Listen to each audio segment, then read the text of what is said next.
All right, so we went on a 11-mile road test, and I didn't feel any slipping on the road test. You could see we're at 207 degrees trans temp on the cluster, 210 on the live data, 88 degree ambient temp. The only symptom I'm feeling now that it's warm is that it has a delayed engagement of reverse.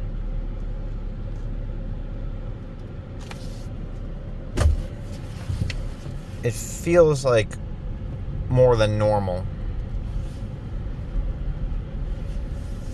Into drive, it seems to be about what you would expect. But reverse, it's what I would believe there is I'm going to put delayed engagement of reverse. That's going to be what I'm feeling by the seat of the pants. Looking at live data, though, I'm not really seeing anything definitive.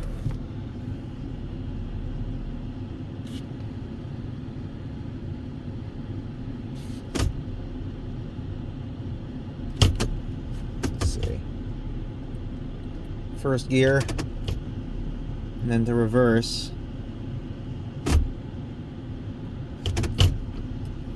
Certainly seems like pressure builds slowly for pressure control solenoid valve 2.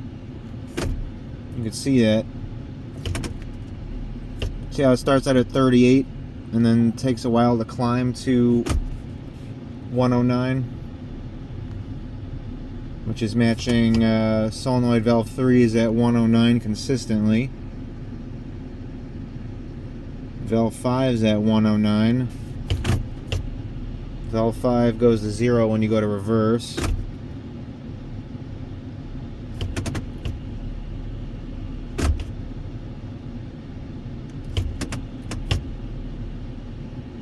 Valve 5 0 starts out at 17, builds up to 109. That also seems like it's...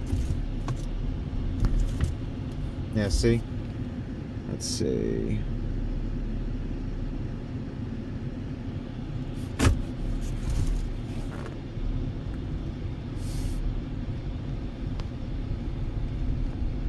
I need more room to give this a good test in the parking lot so I could show you.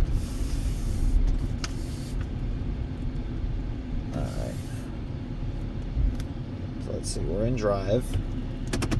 Going into reverse. Yeah. It has delayed engagement until it gets up to about 109 psi. And that's when you get a clunk into reverse until it builds full pressure. And it does seem like I'm trying to say, it does seem like it's not as fast as it would be typically, but the trans fluid is full. And the sample that Christian gave me from yesterday in a cup, there was metallic sparkles in it and clutch material. Obviously it's not new fluid by any means, but it's just it's a fine metallic sparkles that I'm seeing in the fluid.